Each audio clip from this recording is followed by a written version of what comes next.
Okay, guys, we're going to go ahead and get started. I'm going to ask that Rama come up. She is our Arab Student Union board member. She currently serves as the secretary, and she'll be starting with an introduction, and then I'll introduce our guests, and we'll have a beautiful discussion today. So thank you all for coming, and again, if you don't have your cell phones silenced, I would appreciate if you can do that.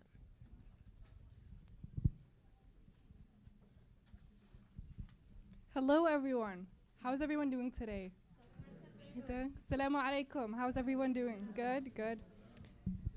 So I hope everyone's having a great day so far. I just want to say, mashallah, thank you for everyone who came in today. I'm very impressed of the number of people we have today, and I'm so happy to see this number of people come in. So thank you. I welcome to Arab Student Union's panel discussion that's titled Inspiring Insight from Arab American Women, Professional, Passionate, and Proud. This panel is hosted by Arab Student Union and will be led by this group of educated Arab American women who will be sharing with us some of their insights about their educational and professional journeys in their career fields. So thank you to this group of educated women for dedicating your time to be with us today. Thank you to the library staff for allowing us to host this panel and for your efforts. And I just want to thank you, the audience, for dedicating a huge amount of your time to come in today. You know, whether you're here with your classmates, a fellow ASU member, or if you were just randomly passing by and decided to join us, thank you for joining us, and we hope you will benefit and learn from it. I was asked to share a little about myself and my background.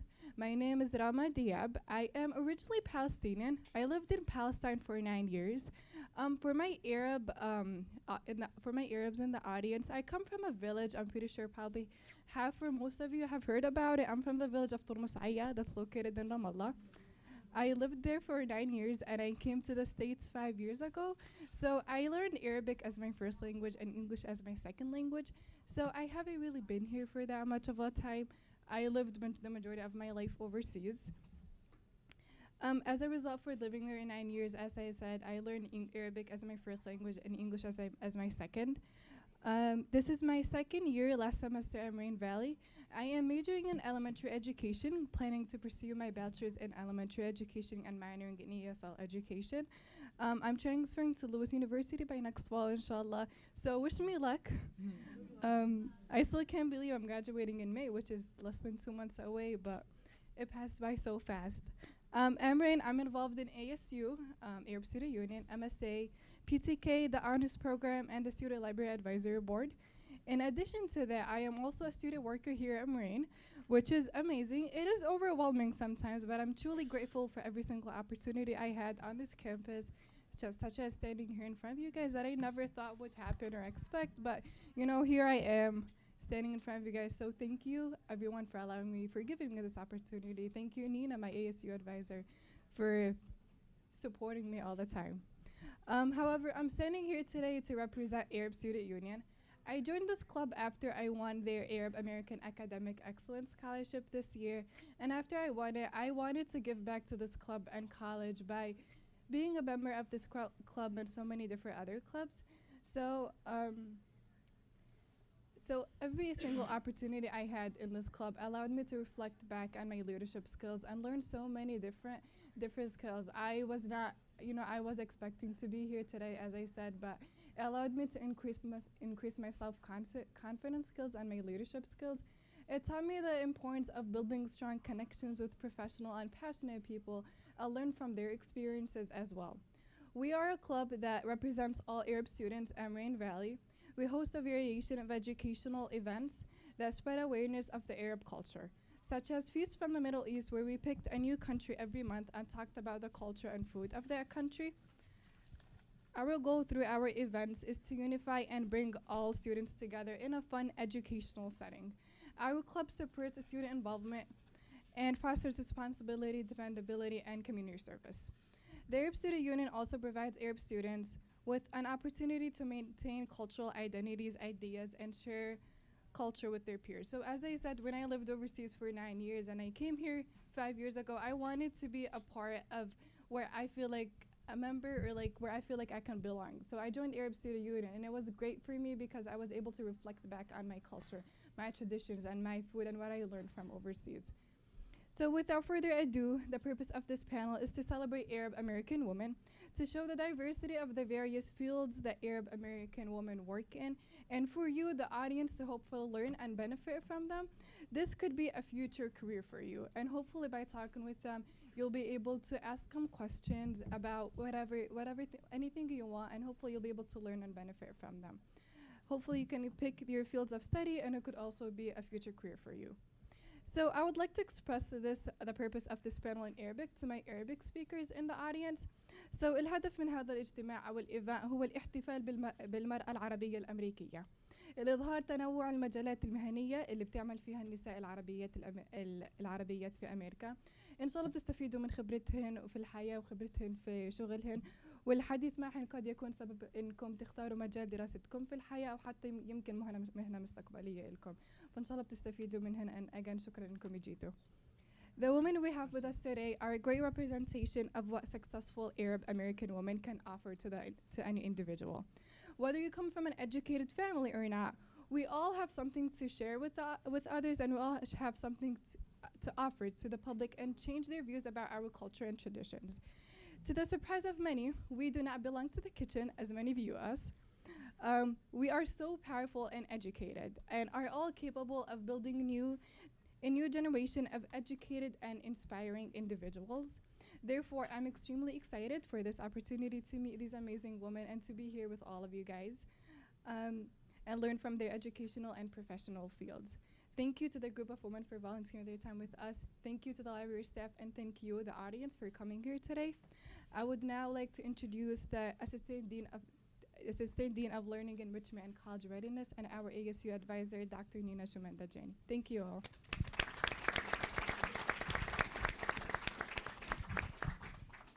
Thank you, Rama. Rama's graduating, but I think she'll be back soon to visit us. After graduation, a lot of our alums come back, and I think that she'll probably be back on a panel discussion similar to this in the future as well. We're very, very proud of her. As Rama mentioned, I'm the advisor to the Arab Student Union. I do that as a volunteer here on campus, and I've been the advisor for about 9 years. It's been a great journey. You saw some of the pictures from some of the previous events that we've held. And before we get started, I just want to say a little bit about why we felt that this was so important. It is Women's History Month, but we should celebrate women throughout the year, right? It's not just during 1 month or 1 day.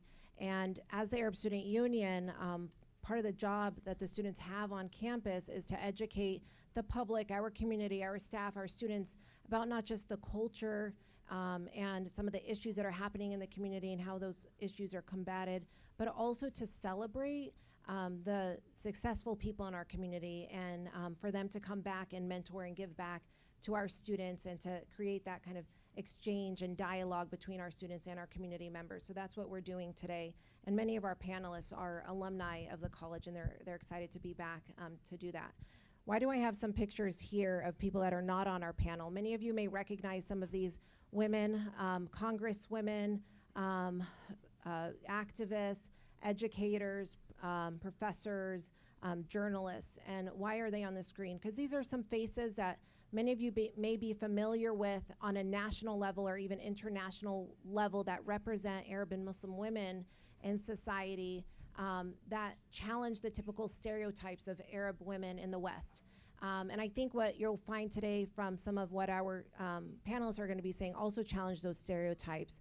When I think of strong women, I think about people like my mom and my sisters and my aunts and some of the friends that I have here in the audience and on the panel, but I also think about those that have the obligation and carry the responsibility on a national or international level, that do interviews on TV, that feel the weight of our communities every single day to represent them, to represent us. So I just wanted to put that out there to recognize some of the strong women. And there's dozens and dozens more, but these are some familiar faces probably to many of you.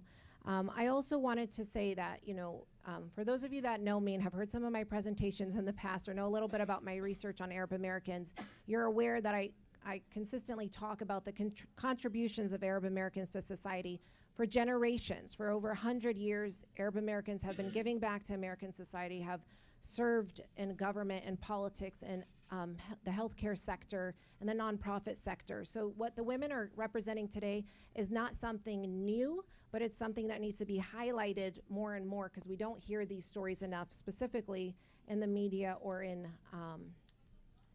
the movies. So let's talk about our panelists. Each one of them is extremely accomplished. I have an abbreviated version of their bios. I could sit here all day and talk about all the wonderful things that they have accomplished, but they represent different professional sectors. And because this is a college campus, and we know some of you may be undecided or may be seeking some of the opportunities career-wise that these women already represent, we wanted to bring this expertise to you. So let's talk first a little bit about the background of Ebit. And the women are being introduced in no specific order. Ebit was born and raised in Jerusalem and moved to America to earn a biochemistry degree from the University of Illinois in Chicago. She obtained a senior reactor operator certification for management within a year of joining the industry. She's a professional with over 10 years of experience in chemistry, managing the regulatory world of the EPA and NRC. Wow. Ebit's fearless, persistent, and resilient approach has caught the attention of the Exelon directors and executives. She's honored to have been mentored and guided with Exelon's fleet operations COO, David Rhodes, and she's also been recognized as one of the emerging leaders from the Arab American Business and Professional Association, and has received that Emerging Leaders Award in 2018. Growing up in Jerusalem, she has competed on the Palestinian national swimming team. And in Chicago, she's also a member of the Middle Eastern Music Ensemble, which performs through the University of Chicago since 2002. She also runs with a team named Team Palestine, which several of the women on the panel also run with, and including her races of half marathons and full marathons. She works hard to bring awareness to the Palestine Children's Relief Fund. She's also a strong member of the Women in Nuclear and North American Young Generation and Nuclear Organizations, and currently she's also the lead for Diversity and Inclusion, the Diversity and Inclusion Council and the Environmental Action Committee at LaSalle. So a little bit about Ebit. Let me tell you a little bit about Naheda Zayyad. This is not the first time she's been on campus for a panel. Last year, she was here for a panel called Leadership and Law, so welcome back, Naheda. Naheda is a prosecutor with the Cook County State's Attorney's Office. Hopefully none of you know her from being in the courthouse. And so, yeah, let's keep it that way. She began her career in law as a clerk for a criminal defense firm and then worked in environmental law as an attorney. She graduated from the John Marshall Law School and began a career with the State's Attorney's Office. Naheda has worked in every area of criminal and traffic law. Currently, she works as a felony trial attorney. She litigates every day in court on behalf of victims, prosecuting cases on behalf of the people of the state of Illinois. She's currently assigned to the largest volume courtroom in Cook County. We kidnapped her from there today. That's why she's able to be with us. So thank you for taking the time out. I'm sure it's nice to have a little break from court. She also serves as the diversity committee on the diversity committee for the state's attorney's office, where she sits on the board and works with the Department of Justice in providing educational training regarding Arab and Muslim cultural awareness. She's very involved in community service, assists in various organizations in the Arab community on behalf of the state's attorney's office. She has served as a mentor, and as it says here at the bottom of her bio, if you ask her what her biggest passion in life is, it would be her 3-year-old twins. So her hands are full. Suzanne. Suzanne is in the education sector, and Suzanne Amra has over a decade of experience leading innovative change in K-12 education and has a deep personal and professional commitment to Chicago's inner city communities. As an assistant principal, Suzanne has led her school in earning the highest level of academic rating. Her work in STEM education is recognized both nationally and internationally. Her devotion to increasing STEM Education in areas within underrepresented populations has helped her institution to be selected as a school that Mayor Rahm Emanuel recently named as a recipient of a $32 million grant to fund their wall-to-wall STEM program focus. She has been honored for her work by various organizations, including the City of Chicago, Code.org, and Vista Equity Partners. She began her college path at Moraine Valley Community College and holds a bachelor's degree in English and secondary education from Governor State University and a master's of arts degree in education administration from Concordia University. We also have Dr. Lena Hussein with us today. She's a pharmacist and manages the pharmacy that we all know, Walgreens. During her 17 years with the company, she worked her way through the pharmacy, starting out with as a pharmacy intern, and upon graduating with her doctorate degree, was hired on as a pharmacist. She received her doctorate degree from St. Louis College of Pharmacy in Missouri. She's done community outreach with the elderly, local churches and mosques, fire departments, and police stations. She also works with the community regarding medication safety and management, vaccinations, and the role of a community pharmacist. She has also even traveled to Palestine to help reopen a clinic in her own town, the town of her parents and grandparents, and currently she serves as the vice president of the Petunia Club, runs for Team Palestine for PCRF as well, and she's married with 3 children ranging from ages 1 to 8.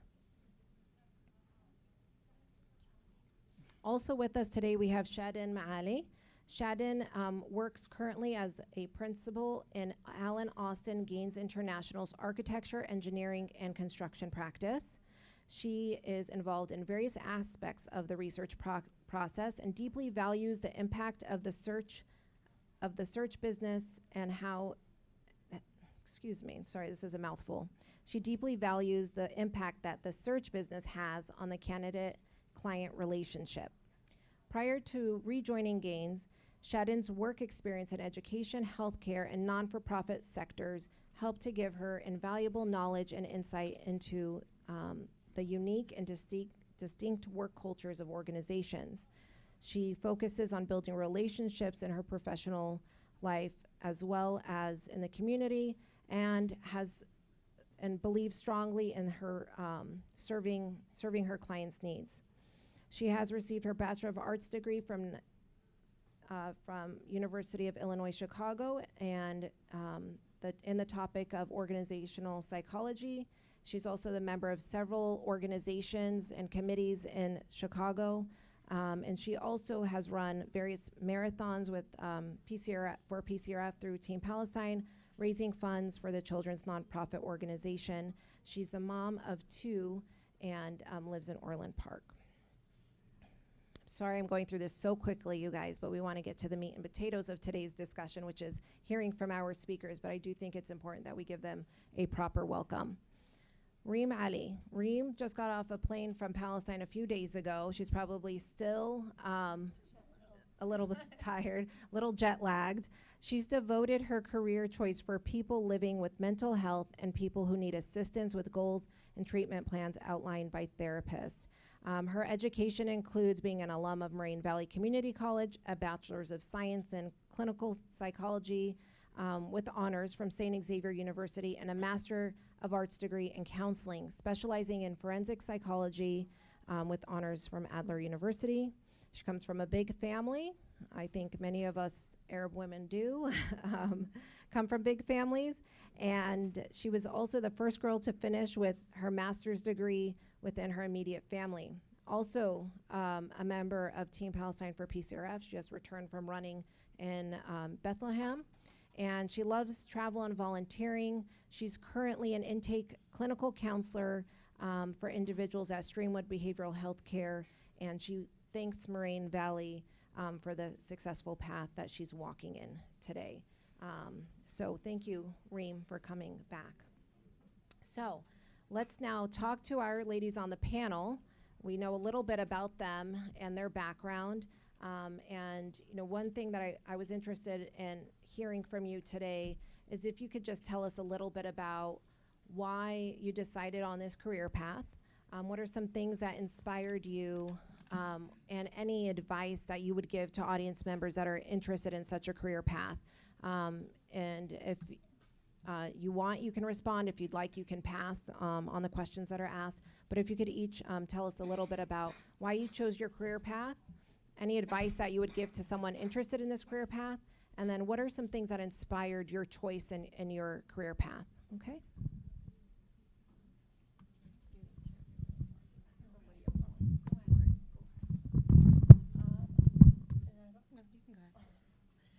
Okay, I can tell you a little bit about why I decided to become a prosecutor. I first and foremost wanted to become a judge since I was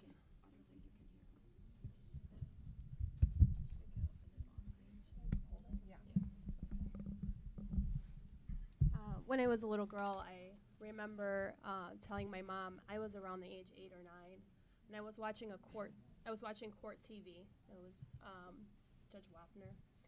And I do remember telling my mom how much I loved watching the show. And my mom would tell me, you know, you watch this show all the time. And I go, Mom, I love this guy. She's like, oh, yeah, Ebit, you know, which means you should be embarrassed by saying that about some guy on TV. And I said, well, Mom, you know, he helps all these people. And they come to him with their problems, and they walk away with a solution. So I thought I wanted to be a judge from the time I was that young. And so I decided to go in the career of law, knowing I had to be a lawyer at first. So it's always been a dream of mine that's been my ambition in life. But it always stemmed from wanting to help someone else. I felt like as a young girl, I always felt more confident to talk on behalf of someone else and try to encourage someone else in the right path. And if they wanted a voice, I was always that voice for them. And I always felt more comfortable talking on behalf of somebody else and trying to support someone and helping them. And I loved that feeling of helping another person. And it came about even more so when I started working as a prosecutor. I work hand in hand with victims and talk to witnesses, and I see how much work goes into trying to resolve a case, which brings closure to a lot of victims on cases. And I provide a service to the community as a whole. So I think that was what drove me into the career I'm in. I can go next. I actually, as Nina had mentioned, I'm an assistant principal at an elementary school, and I started out my career at actually at Inglewood High School. So it's an inner city high school that has a very high crime rate. And so I know everyone always thought that I was crazy going into that neighborhood, but the reason why I went into that neighborhood is the reason why I wanted to be a teacher, and that was because I wanted to, I was always an advocate for change. So I wanted to be able to change and make a difference in the lives of kids who struggled and in a community that really needed it. So so that was definitely one of the reasons why I went into education.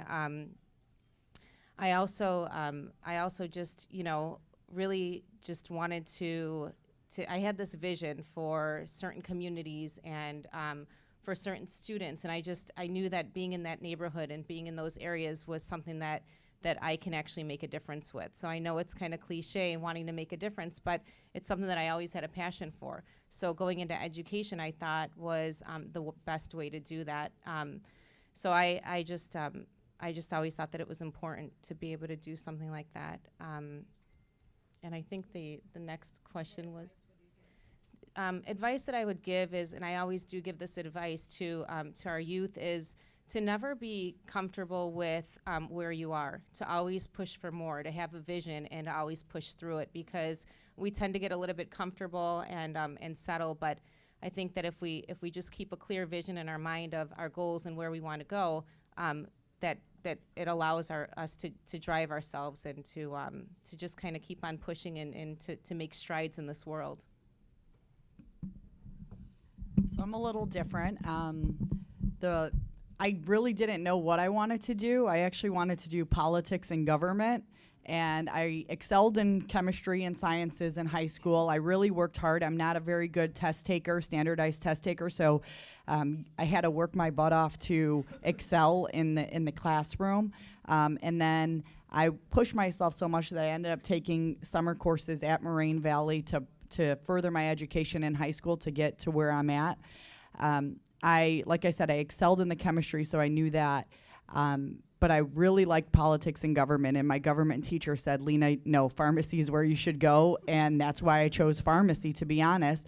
My friends and I always discuss what made us do it, but again, it was just something that fell into my lap. I'm glad it's here. I'm glad I've been doing it for the last 17 years of my life. Advice I would give to students right now is just follow a passion. You may not see your pathway in the beginning, but it will open up for you. I recommend, like, if you are thinking about pharmacy in particular, that there's so many different umbrellas. I do work at Walgreens. I love my retail setting, but there's so many different aspects into pharmacy that you guys, we'll get into that discussion in a little bit, but there's so many different avenues of pharmacy that you don't even probably think of that pharmacists are involved in, so. Hi, everybody. I'm Shadin Maali, and principal at Gaines International, Alan Austin, is principal role is a glamorized word for a recruiter, basically is what I am. So I've done a lot of community service, in our community, network with people constantly. And I try to be a bridge builder in my own community and a bridge builder with mainstream. And I find that recruitment takes on that same kind of role. And when I first started, that was about over 20 years ago. I got my associate's degree from Moraine Valley Community College, and I was an academic advisor while I was going to school here for a couple of years. And I find that kind of, I advocated for the students here. From the standpoint of telling them what classes they needed to take in order to transfer to various universities. And then I continued that advocacy for my clients as a recruiter, for my company. And I did a lot of relationship building from that standpoint. So I was really, it was the perfect job for me because it's advocacy. And as an Arab American, as a Palestinian American, we're always advocating for something, whether it's our human rights, the people back home, or as individuals and as active members of society, trying to give back to our community. So recruitment and relationship building is the same thing. It's really the same thing. That's what you do on a daily basis in your daily lives, in connecting clients and candidates and building a strong community as well. Hello, assalamu alaikum. Peace be upon you. So I'm Reem. I started my career it hasn't been that many years. So it started with me actually attending Moraine Valley, and I wanted to be a teacher. It was because of the poor decision makings that my school counselors and my teachers made for me. They kind of held me back with my career and my education. They always told me that, oh no, you're doing great in school, and that you don't need to go up a class and you don't need to try new things, and you're doing great with where you are, and let's just see where that takes you. Not until my senior year where they made the mistake of actually pulling me in higher classes, and I was in all honors, and I was doing great for the good first month. And then I get pulled to come down to meet my counselor, and she tells me that, oh, you've been mistakenly put in all your classes. You're not supposed to be in any of these honor classes, but I was getting 100% literally in all of them. And then they were like, okay, we have to get approval from all the teachers to say you deserve to be here, and all of them were raving, saying, yeah, of course, why would we even consider it? So with that poor decision making was a strong reason why I wanted to make a difference in mankind and make a brighter future for kids that couldn't speak for themselves. And obviously we don't know at such a young age where we deserve to be. And so that was something that I really wanted to advocate for. And then I attended Moraine Valley, and I started meeting people that struggled with some of what life had to come their way, the outcomes that they had, the major decisions that they had to make at such a young age. And then I started meeting with individuals that suffered from abuse, poverty, whether it was they were raped at a young age or their families kicked them out. I got to hear their stories and their sufferings, and I always had psychology as my minor, and I found myself being more passionate with that, and it came very easily to me, and so I kind of made the switch my junior year. My career path isn't the easiest, and it's not the typical. I work at a psych ward at Streamwood, and it's not the norm. And as soon as I tell somebody, they get very scared of me, as if I'm reading their mind. I get that all the time, and it's not like that at all. It is a career path that's a little bit of a scaring and daunting for some people, but I don't see it as that. I see that society deems it fit, and a lot of people tell me, parents, counselors, teachers, individuals that I met, that kind of held me back, and I just want to push that boundary that everyone told me that I can't push. And so my recommendations for you guys is to kind of see that dream and go out there and achieve it as you best can, whether anyone says that they're not there for you, or you just kind of take that recommendations from other people and just push it as hard as you can. Thank you. Hello. I skipped a little bit just because I know my story is a little bit different, and if Reem's career is scary, mine is a little bit more scary when I say what I do. I work at a nuclear plant. I'm an environmentalist. My career started by chance. So similar to Lena, I did not plan to get into a nuclear field. But I'll give you a little bit background. I was born and raised in Jerusalem, as Nina had stated, and I had no idea I'm gonna be in America one day. I finished high school at the age of 18, took all my classes in Arabic, science, chemistry, biology, and I moved over here for college, but the circumstances, we had an uprising, and I knew that I'm not gonna be able to finish university there on time, or, you know, considering that my parents were all about education. So we moved to this country, and that's where everything started, and I registered at Loyola University, and then first class in chemistry is like, I don't know what you're talking about. Can you translate something? So I knew that I had to start kind of from the beginning, really fresh start, everything, new culture, and I didn't know Arabs here at the time. So I transferred to community college, and it was one of the Chicago community colleges, and that's where I was, you know, learning with, the teachers, more one-on-one, smaller classes, where it's like, okay, I'm in calculus class, they tell me absolute value. What's absolute value? Would you mind drawing it? At least I would know that. So that's how my, story starts, and I always loved sciences, and the path of every, Arab family. You're either a lawyer or a doctor or an engineer. So I didn't have any passion for all of that, but medical field sounded interesting. So I started pursuing that and going into biochemistry. Then I'm like, that's too long. I don't want to spend my life in school. So I always loved chemistry, and somehow, I ended up in an environmental lab and chemistry and titration and all that fun stuff, and you see different colors. So my career started there until one day I was contacted by LinkedIn. So I'm not promoting or marketing, but I think it's a great professional tool to use.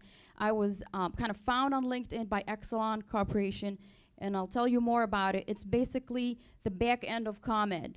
Before, you get electricity at your home to charge your phones, there's a way that we're generating that power. And that power generation is multiple plants, whether they're nuclear or coal or whatever type of plants, that they generate that power. So at Exelon, and specifically at my site, it's called LaSalle Nuclear Power Station, is where we generate the power in a reactor that's built through uranium pellets. So uranium does some fission creates heat, gives us electricity, and I could get into the science of that, but that's how my career started, and it's really by chance. And my one advice I would tell everybody, it's okay not to know. It's okay not to know where you're gonna end up. Be okay with how life kind of flows. Be good at what you're doing right now. And my second advice would be is starting your life, similar to the panelist over here, is you either had a passion when you first started, like early on when you were young, you're like, this is what I want to do. So you had a passion and you went after that passion, or you had a specific mission. I want to help people. I just want to help people. I don't know how, but that's my mission. So I advise you those two things, is follow your passion or follow the mission that you feel in your heart. And the other one is it's okay not to know, and it's okay about that. Those are my two advices. Thank you, Lena and Nina. Thank you so much. Well, great advice, inspiring stories. We're learning that sometimes by chance you end up where you end up, right? Either as a pharmacist or as a chemist. So let's talk a little bit about, since it is a panel of Arab American women and ASU, the Arab Student Union is hosting, about how your Arab heritage may have influenced not necessarily maybe your career path, but it could have been some of the things that you do in the community. What are some lessons maybe that you were taught, growing up? I think some of, what's been instilled within us from when we're young children inspires where we end up today or in the future. So if you could each touch on that topic briefly. Again, how has your Arab heritage inspired where you are today? And then also, as a kind of a second piece, if you've had any challenges as Arab women, or specifically related to, struggles you may have had in the workplace or whatever, as well. If you want to kind of mention something about that, you're welcome to. If not, no biggie. But as ambassadors for the community, every day in your workplace, you are representing the community. That's something that happens by default. We end up representing a community of people as individuals. So if you can talk a little bit about that, each one of you briefly. Thank you. I can go first with that one. First off, I grew up on the south side of Chicago in Orland Park my entire life. I luckily did not have a lot of struggles, nor did I, if I did have struggles, I never let them affect me as an Arab American. What inspired me to become who I was, I ended up going away to school. I went to Missouri, a completely different state, and that's unheard of for Arabs, especially Arab women. My sister got her, she's in education, and she went to a local college. My two brothers were allowed to go out of state. One's a pharmacist, one's a doctor. So when it came to me being the youngest of 4 children, it was absolutely a no. And like I stated, I'm not a great test taker, and I actually got accepted into the St. Louis College of Pharmacy, which is a 6-year program straight out of high school. You don't have to take the PCATs, which is the standardized test to get into pharmacy school. So my parents had this discussion, and they said absolutely not. I brought it up to them and stated that, what if I don't get into pharmacy school after going 2 years and getting my associate's degree? And basically that, my parents are now affecting my future. And my dad looked at my mom, and my mom looked at my dad, and they said, you know what, we can't do this to her, and we're gonna allow her to go. A little emotional, sorry guys.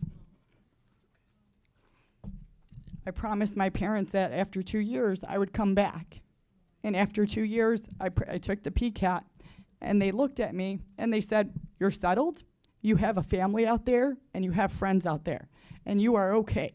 And so I made it my mission as an Arab American, as a Muslim, to make sure that I represented the college and represented myself. I was only one of 2 Arab students in the entire College of Pharmacy. I just went back for my 10-year reunion, and it's full of people who wear hijab. I just started wearing hijab a couple years ago. So it's full of people who wear hijab, who represent Islam, who represent our culture, and I was floored and shocked as how far my college has grown with Middle Eastern students. We had an international club there. I was the only Middle Eastern student doing dances, and they kept telling me, well, just join India, just join Pakistan. And I'm like, that's fine, but I'm Palestinian, which we're slightly different. We are a different country, but they just did not understand. And every year I was the only individual representing the entire Middle East, and I made it my mission to let people know where Palestine was, what Muslims were. I showed them about Ramadan and fasting, and that was my mission. That was my mission, to make it okay for people to have Middle Easterns. And that's when 9/11 happened in 2001. I started college in 2000. So educating people about who we are, especially during 9/11, it was a very, very scary time. People, my Indian friends were getting yanked off of trains and ridiculed for, I know I'm going on a tangent, but were being ridiculed, and they weren't even Middle Eastern. They weren't even Muslim. So for me to be there to educate them as to who we were, that's what kind of made me the person I am, because I always had to show the community who we were. And I never looked at myself as different. I always thought I was American, and I know I'm American, but I never had that chip on my shoulder that I have to do something. And I really want to put that out to you guys. Don't have that chip on your shoulder. Be assimilated into this community, because we are American. We are Arabs, but we are American. So don't let that be a factor to push you down. That should just be something extra to help you guys succeed.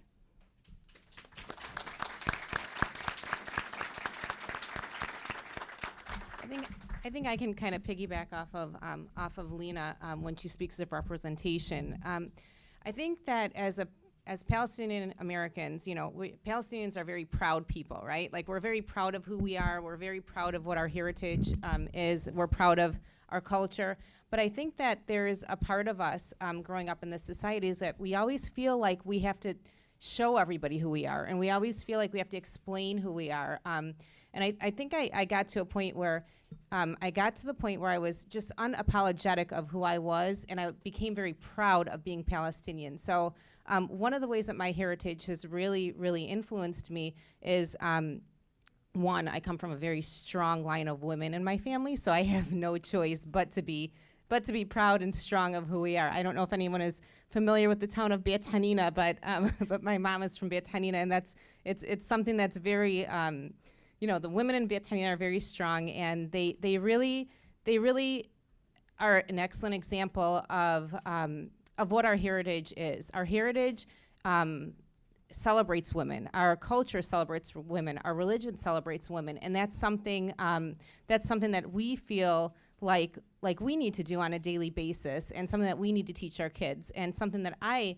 teach the students in our school and my colleagues around me is that, my heritage is very, very important to me, and everywhere I go, it plays a large role in who I am. It plays a large role in being a leader in education. It plays a large role of just paving the path. And again, because, it's something that we always feel like we have to show everybody and prove to everybody is we are who we are, and we're here to stay, and we're very, very strong and proud of it.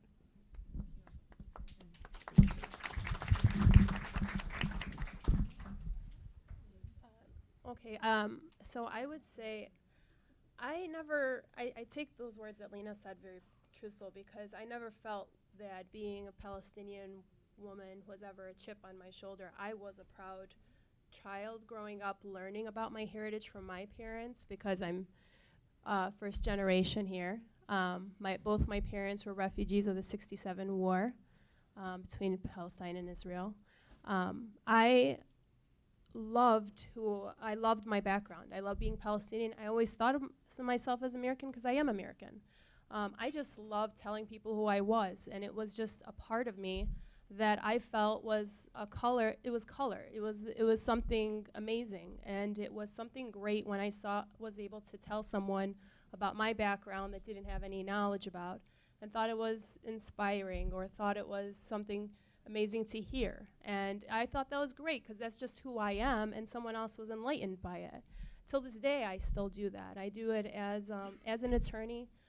We have Ramadan Iftar in the State's Attorney's Office, and my colleagues all enjoy learning about our background and enjoy learning about me. Until this day, I did it in high school, I did it in college, so I never felt like it was a chip. I just felt like it was my identity. And I would say be proud of who you are, and never feel like you have to be apologetic or that you have to explain who you are. Let people know who you are and be proud of it.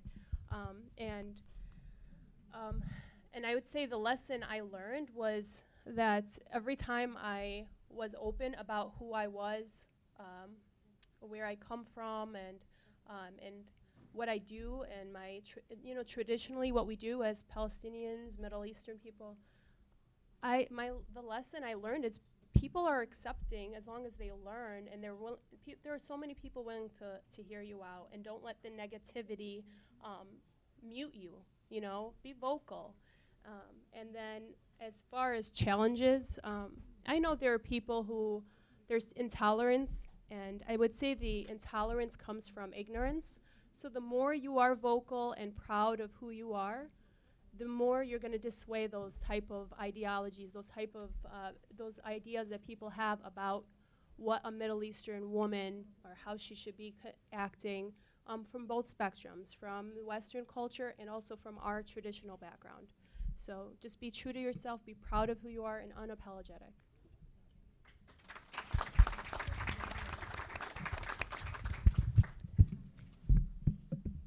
To continue on what these lovely ladies said here, I'm going to tell you a little bit about myself from the standpoint of my mother. My mom was a newscaster in Jordan.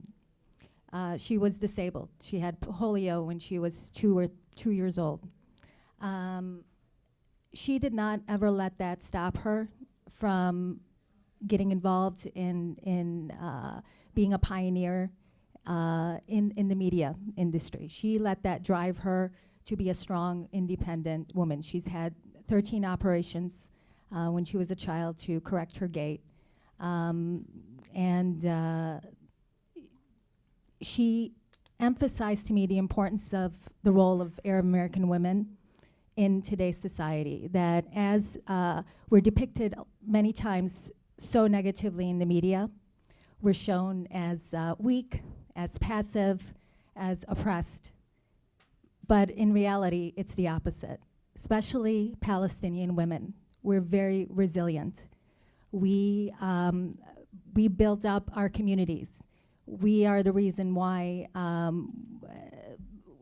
you know, our resilience and the fact that our advocacy for our human rights continues, and it carries over to our Arab American communities here, not just back in Palestine. So my mother emphasized to me from a young age to continue that legacy. My uncles as well, they're very involved in the media. They produce and they distribute films here in Orland Park. And they're very good at what they do, and they've made a name for themselves. The media is key.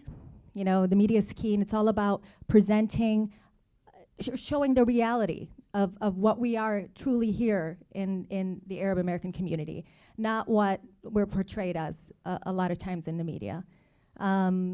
So, you know, the advice that I have for people, like, you know, to tie this back to my profession, is it's all about bridge building and representing various areas of our professional life to show that here we are, Arab American women, we're strong, we're good at what we do, we're good in our professions, and that's so to continue on and to be strong and to represent in the best possible way is really what we do on a daily basis in our everyday lives.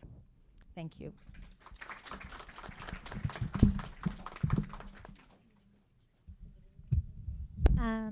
Okay, so mine kind of goes back and forth. Growing up, I was born here. I was born in Buffalo, New York. I kind of lived a little bit of everywhere. I went anywhere from North Carolina. I've lived back home in Palestine. I lived there for about 3 years, and then I came back to Buffalo, New York, and then I came back to Chicago, and we've been here ever since. When I was younger, it was a bit challenging in the sense of I come from a family that doesn't really understand education as much as they think they do. My dad was the only one on his side that got his associate's degree. None of my uncles, no one, and they, even when he was getting his mom and dad were like, no, you don't really need it. But my parents always pursued us to want things that they never had the chance to do. And they push us in a sense of anything is capable, but then they also are afraid as well because they're taught to be afraid. They were taught to not go out and achieve things that aren't typically the norm or what society back then deemed fit. So my mom never had the chance to go to school. And so she made sure that all of her daughters had that chance before they got married or if they wanted to get married, they just made sure that they knew that the family they were marrying into, that this is 100% needs to be done. So I lived back home from first to third grade, and it kind of impacted me in the sense of my grammar is not the best, my spelling is terrible. Until now, I find ways to kind of overcome them. So when I was going to school, I was put in ESL just for my reading comprehension skills. So test taking is not the best. And it impacted me because people kept holding me back for that. And they wouldn't push me to say that you can do anything humanly possible. And I never saw myself to be different. As everyone said, like, it wasn't something that just kind of everyone looks at you differently. I have no accent. Everyone kind of thinks I'm a convert, and that I'm from Italy, and it just kind of makes me laugh. But until I put on the scarf is when I kind of started seeing the difference. I was always told that I can't really do much, or I need to be very cautious of how I'm seen by people. So at a young age, as going back to my comprehension skills, it was very poor. I never was able to even talk about it. I was very much of an introvert, and people that know me now kind of laugh if I say that, because I was incredibly shy, and I'm not that anymore. It's still rooted in me, but I push myself to try to push that boundaries and not let that take control of me. I had difficulties in simple things in life where just going to get an eye exam was difficult because I would say I don't understand the letters, and they thought I just couldn't see it. But I didn't know the alphabet till I was about in 5th grade. I didn't comprehensionally read very well until I got into like high school. And my heritage kind of pushed me back to, in the sense of, my family was growing up to be everything. You have to be very careful how you're seen, and it's not wrong. But I'm now pretty upspoken for myself, based on all my family. They're very proud, but they're also very scared. Even when it came to publicly running a marathon was something that wasn't deemed fit. And my mom, even just this past one in Bethlehem, was like, you have to be very careful. And she wasn't wrong. I got a lot of people that weren't very happy about it. But at the same time, society has changed in the sense of that's okay to go out and wear a scarf and do things that are active. I didn't have the chance to do that when I was younger, but I'm glad to be able to speak up for women. And I didn't see that until I started going to high school and wearing the scarf, that I am a representation for many people, and whether I like it or not, I am representing more than just myself. And I take that with great accomplishment, and I'm proud to even just be here today and have the ability to do this.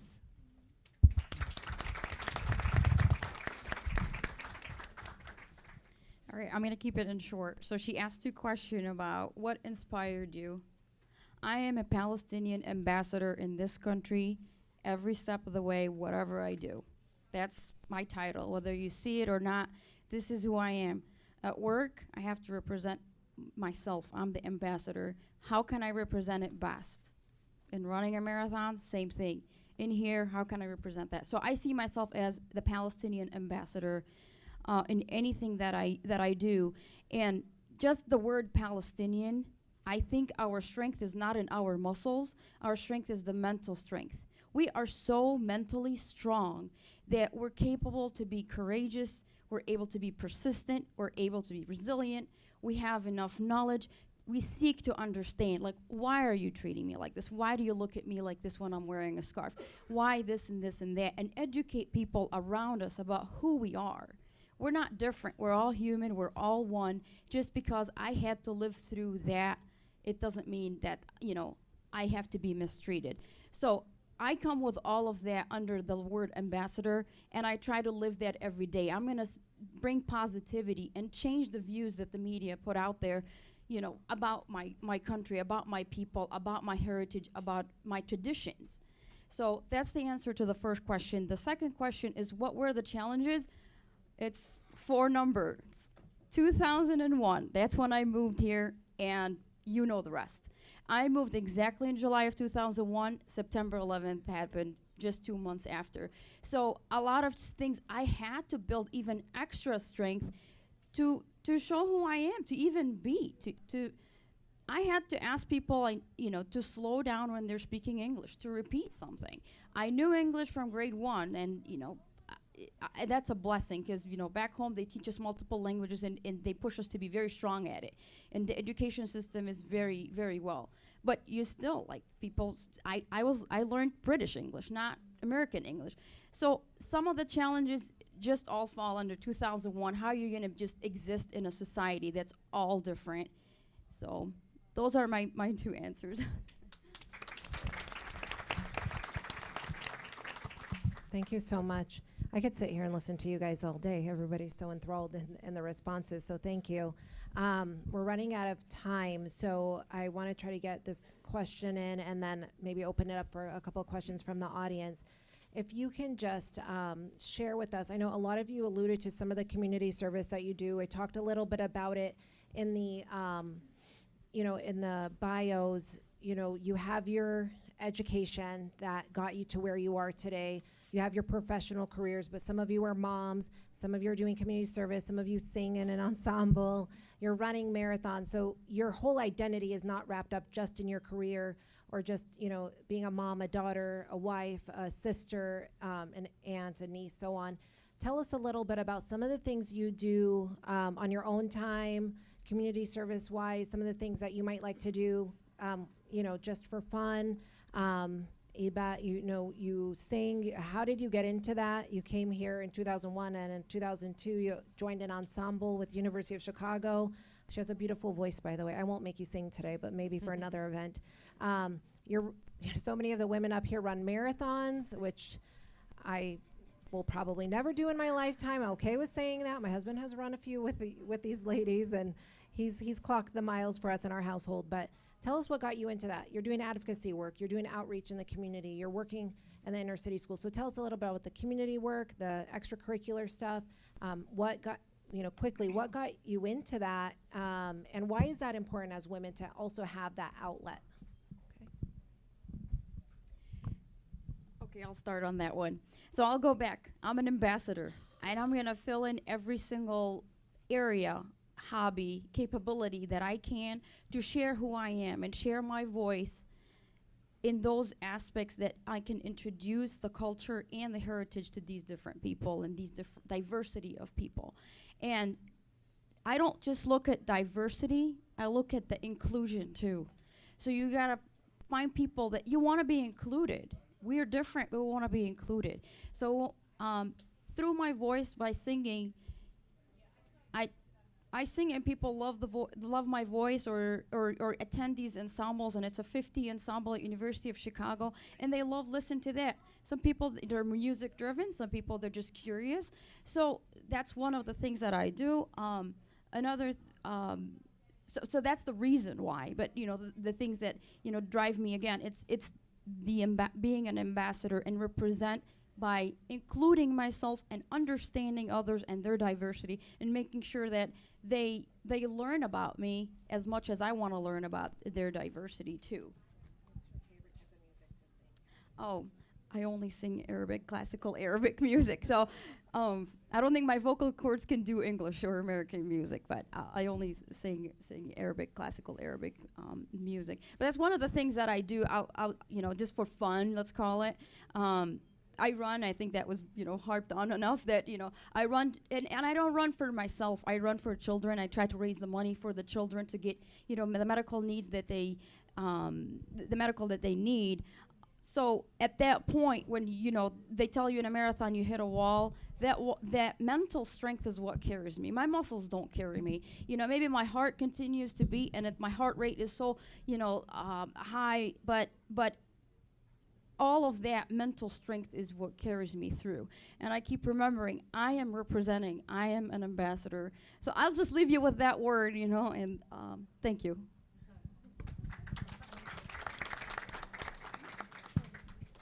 So some things I do on my own time for fun. I imagine a lot of you here come from very big families. I come from a big family. I'm one of 6. I've got 2 sisters and 3 brothers. My husband's also one of 6. He's got 5 sisters. He's the only boy. So I would say number one, what I do for fun, I spend a lot of time with family. And I think you all could appreciate when you get a lot of Middle Eastern people in one room. There's going to be dancing. There's going to be some music. There's going to be food. you know, and there's obviously going to be a lot of fun. My other hobby is, as Nina stated, I am a mom of twins. I've got 3-year-old, 1 boy, 1 girl. They are my whole life. I do this is my career, but my life is my family. I love my children, and they're at that age where their personalities have come to life. It's pretty amazing, and it could be challenging. But as that, I learned there was a lot of challenges becoming a mom of twins. I got a lot of support from other twin moms and multiples, you know, moms who had triplets. There's an organization out there, it's called Clusters, it's Moms of Multiples.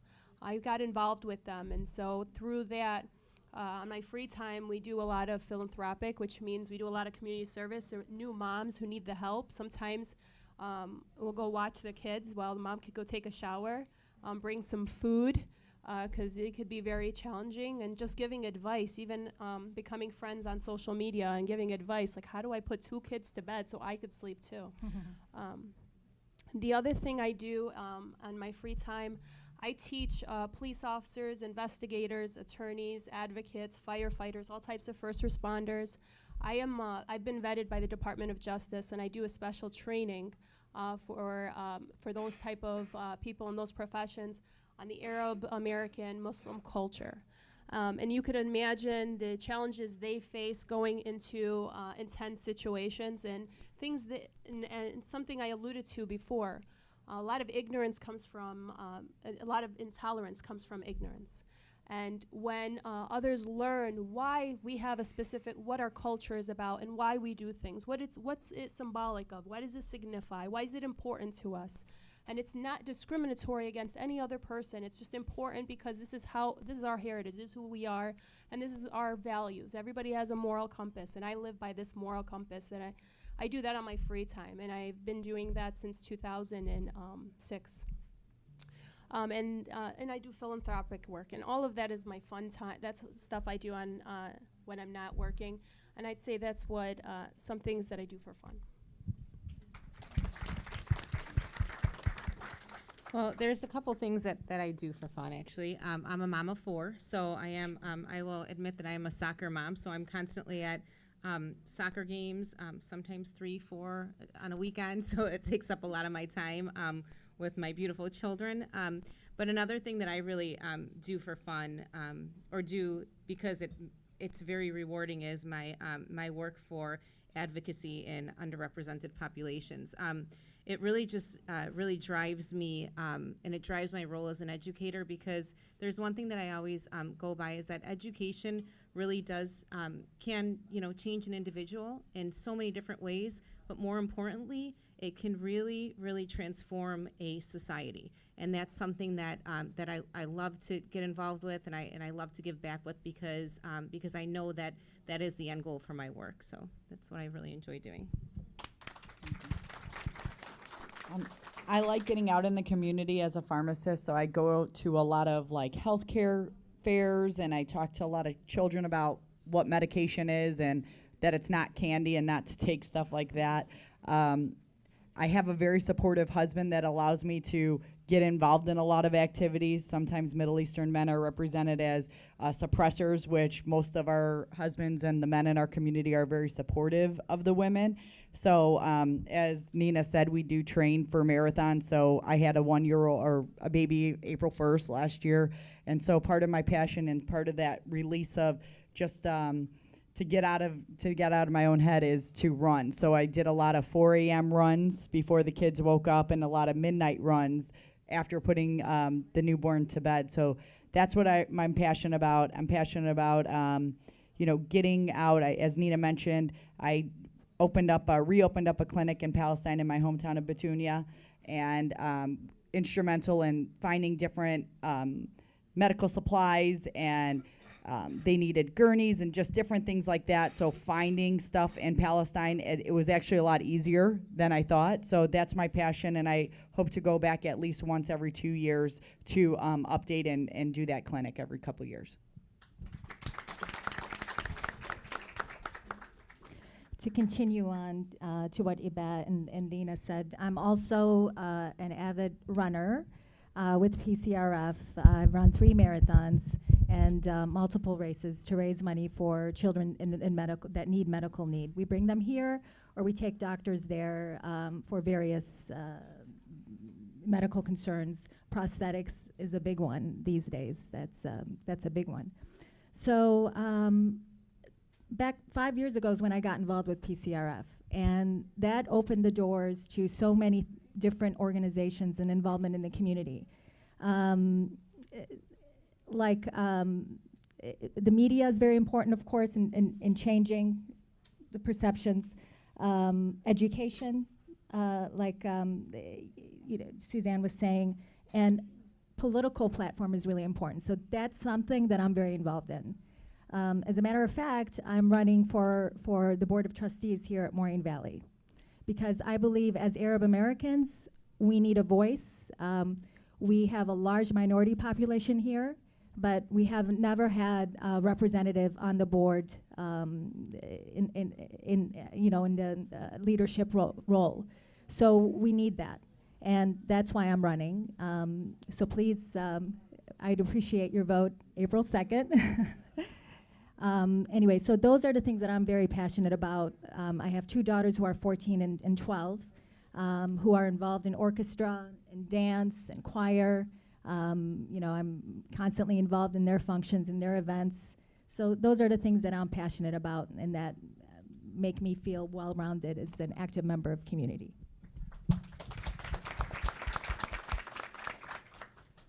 Mine's actually quite funny.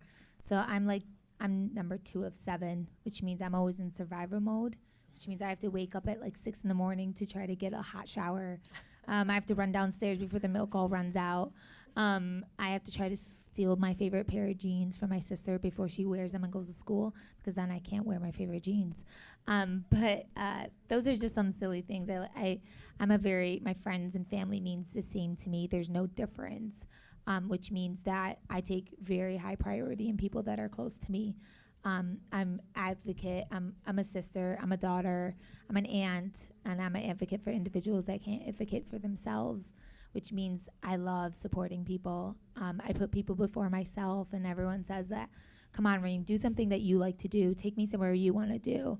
And that's just something that's kind of hard for me to do. I always put people before me. And so once they say that, I'm like, oh, okay, then you're ready for an adventure ride, because I'm going to take you on a roller coaster, because I don't sit still. I'm always on the move in everything that I do and everything that I've been doing in my life.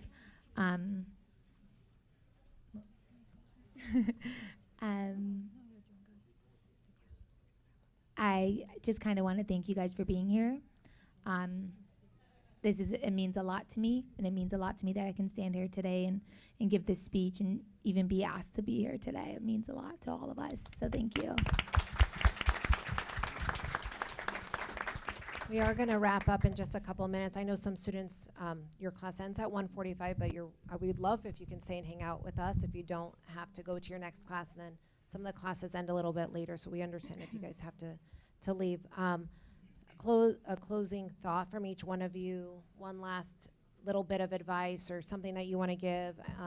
Any plug, if you want, to the community that's here today, made up of students, community members, faculty, staff, and friends, that you would like, anything that's coming up, events, community service organizations that you want to plug, leadership opportunities for our students, anything like that. If you would like to wrap up by saying that one or two things, please, and then we'll wrap up if anybody has a question or two. Okay?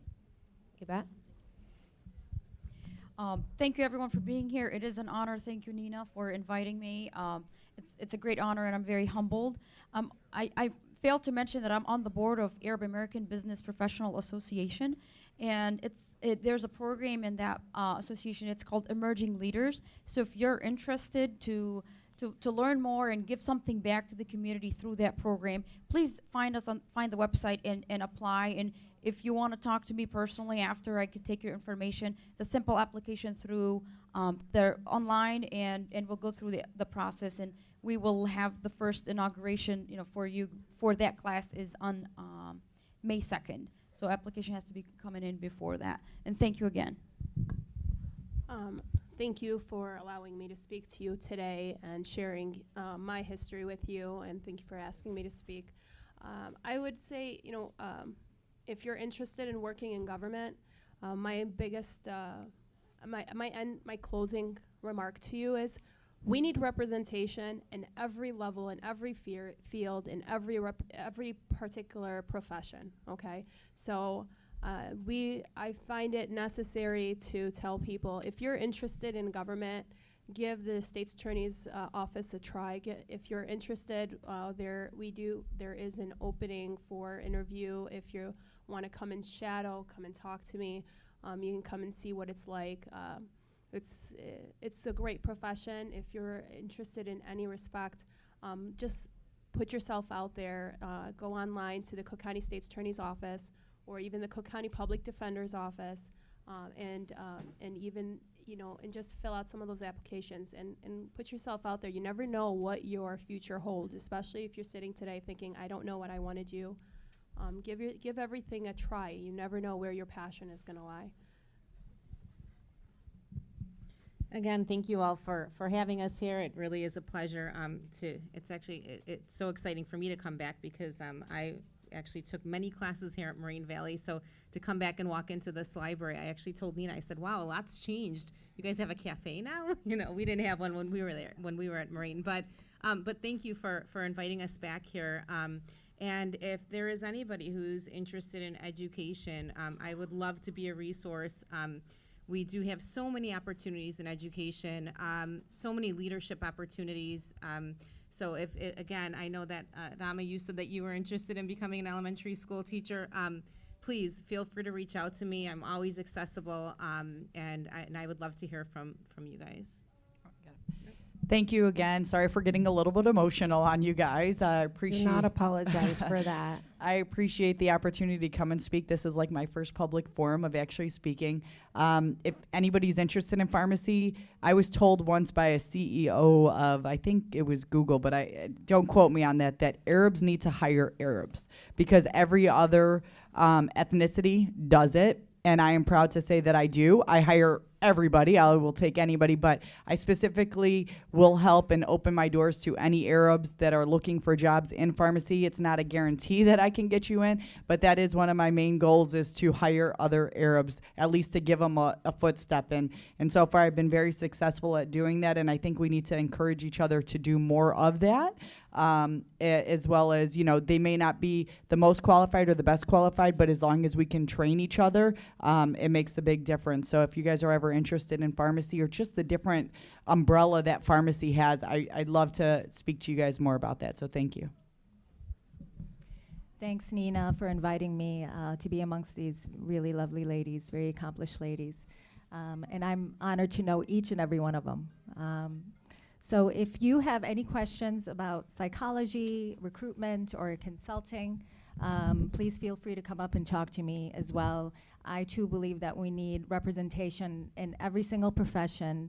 There isn't a right place for us to be in. We just need to do what we love. That's the important thing, is to do what we love.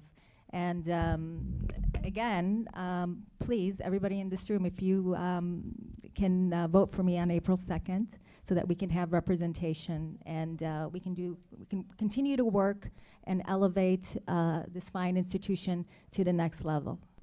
I appreciate you listening to me. I'll close off by saying everything that we all mentioned here today is to take it to heart. Give yourself the chance to challenge yourself and accept something that you might be afraid of. To take a moment to also support someone around you, someone that you don't know, giving a compliment, helping someone with direction.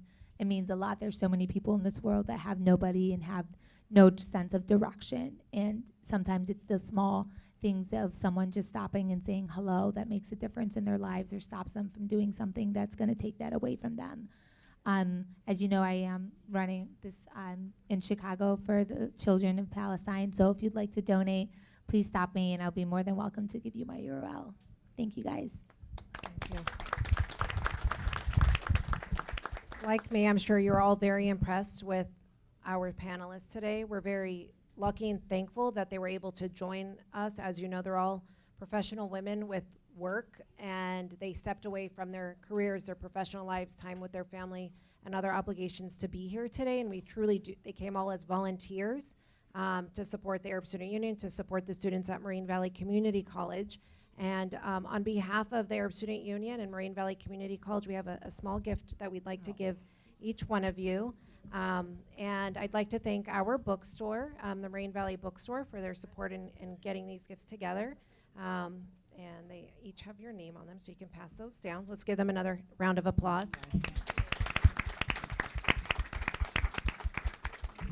I'd also like to thank my colleagues who came here today, some of the staff and faculty that are here, the instructors that brought their classes, as well as Troy and the folks from the library for always providing a welcoming space for us to have such discussions. We really, truly do appreciate it. Tara, the dean of the library, and all of the staff and faculty are always super helpful and super supportive when we do things. This event is recorded, so Troy does post it on the library YouTube page, and so it will be available for anyone that wants to go back and review some of the material. We were planning on opening for questions, but since we went a little bit over time, if you would like to ask a question, you're welcome to approach our guests and speak to them as we close out this panel. I just want to again say thank you for hosting us, to the library. Thank you to each one of the panelists. I'm very thankful to call them each friends. And they were very humble today and talking about their accomplishments, about what I see them do on a daily basis as women in our community. They do much more than what they alluded to today. And they're very good people, and their willingness to help our students is a really great opportunity. So thank you to Rama for her introduction. Thank you, Sada, for being here from the Arab Student Union. Wasim, I think, is out there manning the table, or he's around here somewhere. Amani, who's also on our board. Amani Ali, she couldn't be here today. She's working, but she is Reem's sister. And then we also have Rania and Naif, who are in classes and couldn't get out, and we don't like them to skip class, even for our events. But we have a great crew, and we want to thank you to all the students that hosted today. Thank you all for coming.